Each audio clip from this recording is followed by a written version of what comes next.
ये कहानी आर उर्दू की जानिब से पेश की जाती है।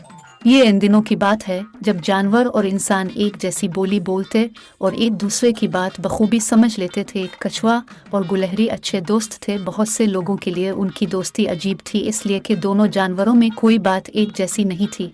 ताहम कछुआ और गुलहरी अच्छी तरह से जानते थे कि हम दोनों में बहुत सी आदतें मिलती जुलती जारी है। एक ये कि दोनों को किसी मामले में जल्दी नहीं होती, दूसरा ये कि दोनों को बीर खाना पसंद है। जब वो बीरू के दरख्त के करीब जाते तो गुलहरी दरख्त पर चढ़ जाती और उम्दा पके हुए बीर कातर कातर कर खाने लगती। फिर जब इसका पेट भर जाता तो वो बीर शाखों से तोड़कर नीचे गिराना शुरू कर देती। कछुआ जो नीचे मुन अलिफाटे खड़ा हो तो इन बैरों को खाना शुरू कर देता। उसे भी रसीले और मीठे बीर बहुत पसंद थे। एक रोज कछुआ बीर खा रहा था कि एक भेड़िया वहां आ गया। कछुए को बीर खाते देखा तो इसने खुद भी बगैर मेहनत बीर खाने का मंसूबा बनाया। वो दबे कदमों कछुए की पुश्त पर पहुंच गया।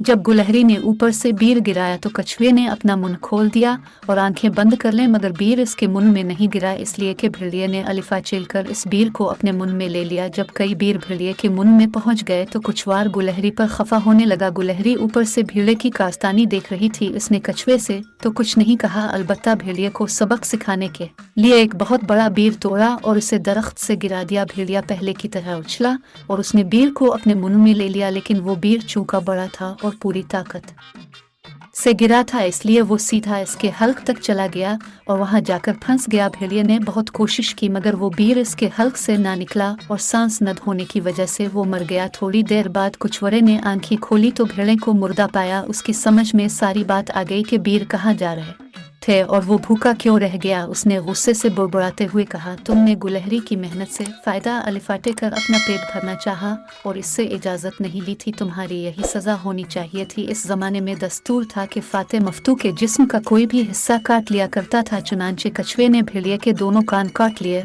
और उन्हें घर लाकर एक तरफ लटका दिया। अब अगर उसे कोई चीज खानी होती थी तो वो भेड़िए के कान से चमचे का काम लेता था। इस जमाने में जानवर भी मेहमान नवाज और मुहज्जिब हुआ करते थे। जब कोई मेहमान इसके घर आता तो वो इसकी खूब तवाज़ो करते। इस ज़माने में कारण सूप जानवर को बहुत पसंद था। वो अपने घरों में एक हांडी में सूप पकाते रहते और जब कोई मेहमान आता तो इस सूप से इसकी तवाज़ो करते। कछुआ अपने दोस्तों के घर जाता और जब उसे सूप पेश किया जाता तो वो भेड़िए के कान निकालता और उनसे सूप पीना शुरू कर देता। सब चौंक जाते कि वो कितना बड़ा फातेह है कि इसने भेड़िए को हलाक किया और अब इसके कानों से सूप पीता है।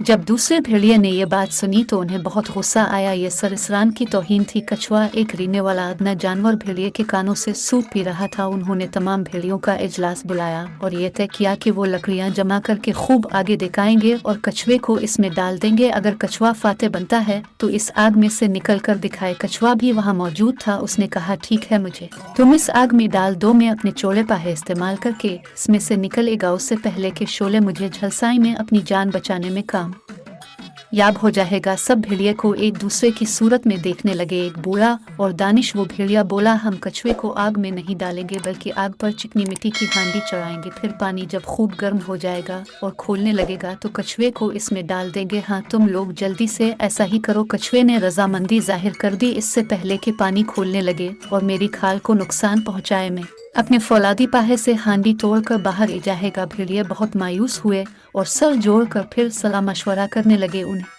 अपना मंसूबा नाकाम होता नजर आया तो फिर दूसरी तरकीब सोची गई कि कछुए को दरिया तक ले जाकर उसे बहुत गहराई में फेंक दिया जाए। सब भेड़िए दरिया की चारों तरफ खड़े हो जाएं और कछुआ जब तक डूब न जाए वहीं खड़े रहिए। सुनकर कुछवा रोने गिड़गिड़ाने लगा और बोला, मुझे दरिया में मत फेंको, मैं डूब कर मरना नहीं चाहता। भेड़ियों ने इसे दबोच लिया और दरिया पर ले जाकर खूब गहराई में फेंक दिया। पानी में एक चट्टान थी। कछुए की पीठ इससे टकराई तो कई जगहों से चटक गई। इसके बाद वो अलिफा चलकर पानी में जा पड़ा। कछुए तो दरिया में ही रहते हैं, पानी उनके लिए अनोखी चीज नहीं है, इसलिए कछुआ तैरता हुआ दूसरे किनारे तक पहुंच गया। दूसरा किनारा बहुत दूर था और भेड़िए वहां नहीं थे, चुनांचे वो इसे ना देख सके। कछुए ने अपनी पीठ की तरफ देखा तो उसे रोना आ गया, इसलिए कि इसकी पीठ जो थोड़ी देर पहले खूबसूरत और चिकनी थी अब वो कई जगहों से चटक चुकी थी और उस पर बहुत सी दरारें पड़ी हुई थी।